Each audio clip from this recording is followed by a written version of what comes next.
All right, everybody, we're back. You know my first guest tonight from such films as Backdraft, Silkwood, and Escape from New York. Starting next Friday, he can be seen starring in the new movie Dark Blue. Please welcome Kurt Russell.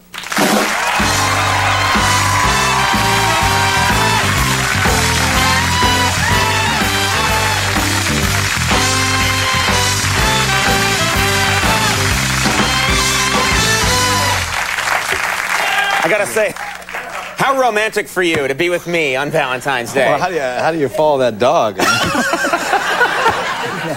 think that dog is still at it somewhere. Valentine's Day, yeah. Yeah. Oh, there he goes. Hey, okay, that's enough. That's enough, for God's sake. Can't those two be alone?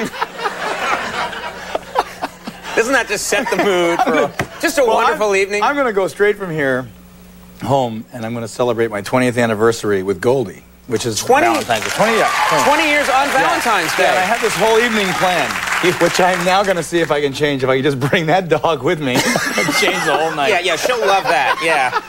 Don't do that, Kurt. No, it's not a good idea. That's a really bad idea. Over the top. Yeah. So wait, so it's it's really, today is the 20th? We went out on Valentine's Day in 1983. That was the first time we went out. So that's what we celebrate as our anniversary. And do you have big plans, like fireworks? Are you gonna have a big blowout party? Are you gonna do anything amazing? No. Well, I mean, I'm gonna. This isn't on now. This is on later on. I don't want to blow her surprise. I'm gonna have a little band, little three-piece. Not a big deal like that, but a little three-piece combo. And my guys are available for functions, by the way. They just came from a bar mitzvah.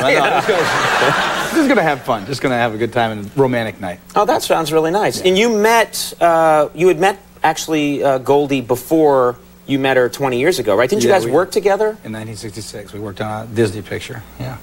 And so did you? You had no idea then that you were gonna. There was no inkling that there was going to be romance in the air. I was like 16 years old, so I wasn't. I couldn't even drive. That has nothing to do with it. I couldn't take her out. We have something in common. We're both from Massachusetts. Yeah, I'm from Springfield. Where are you from? Brookline. Boston? Brookline, okay, yeah, just outside Boston. Yeah. You actually have a. Don't woo that. That's sad. I love when people woo a location.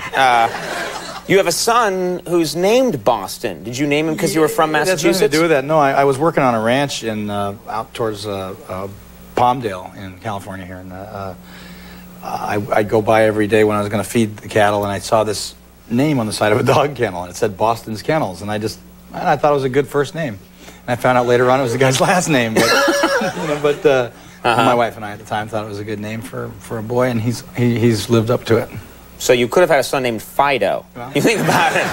Now, you rarely do interviews. You don't like to do interviews, and you've actually said that you will lie during interviews just to make it more interesting. Well, what I did was that I've said that. I know, I feel your name isn't Kurt Russell at all.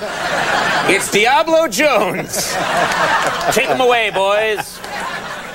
No, I think actors are obligated to let people know that you've got a movie coming out, and that if you believe in it, you should try to sell it. But as far as doing publicity for yourself, I've never really thought much of that. But I did a Playboy magazine interview one time with the guy. It was just at a time something was going on, and I said, why not lie during the interview? Because they're going to write whatever they want anyway. So he said, well, have you lied to me? And I said, sure. He said, where did you lie to me? And I said, well, I got to tell you. Yeah. So you're not the Prime Minister of Brazil. Yeah. We found that out the hard way, yeah. I think that would be great. I mean, I'm always encouraged. I mean, celebrities want to come out here and they're always like telling the truth, and sometimes the truth isn't that interesting. So I'm happy when a celebrity comes out here and just goes like, and then a spaceman came in, and why not? The audience is just riveted, like, oh my God, this is incredible. Just own up to whatever they say. Let's talk about the movie Dark Blue. This is a pretty powerful, gritty movie where you play not a very sympathetic character. I don't want to give anything away, but when you're watching the movie, you're such a likable actor, you're such a likable personality, and you're watching this and you are not at all a likable character. It's pretty different for me. I really enjoyed it. He's very complex, and he's got an impossible job. I mean, policeman today, and especially at that time in that city. This takes place around the time of the Rodney King verdict, and it's taking place in Los Angeles, and so there's all this tension, and it's a great backdrop, and nobody's ever used it, and it is touchy, and it's the movie's not political, but the backdrop of the movie is extremely political, and I think that you know, we were kind of guerrilla filmmaking. We had, I think, $15 million to make the movie, so it's kind of a labor of love. And 15 million sounds like a lot of money to many people, but and it is a lot of money, but not when you're making a movie. Now, 15 today. Normally, for that kind of movie, you'd need $45 or $50 million. A Pauly Shore Biodome movie costs $600 million to make. Just to put it all in perspective. Do you know what a biodome costs, people? We have a clip here from the movie. Can you tell us anything about this scene? I think the scene is about, is this where he I think the young cop, played by Scott Speedman, has just sort of initiated himself into this special unit, and he's killed a man who is not the right criminal for the right crime. This guy's a bad criminal he shot, but it's a bogus deal. And my character is the one who made him do it. And now he's trying to... policemen are sort of playing fast and loose with the system. And he's trying to... Well, the system doesn't work for them to do their job the way we want them to do it. So this is about him trying to bring him down from that and make him feel a little better. Let's take a look at this clip from Dark Blue. You're gonna be okay, Bobby. You know, little gangster kids out there killing people, you don't see them sweating it. You shut up, Eldon. Just shut up. I had to face her once. Just like that. Guy was begging me for his life.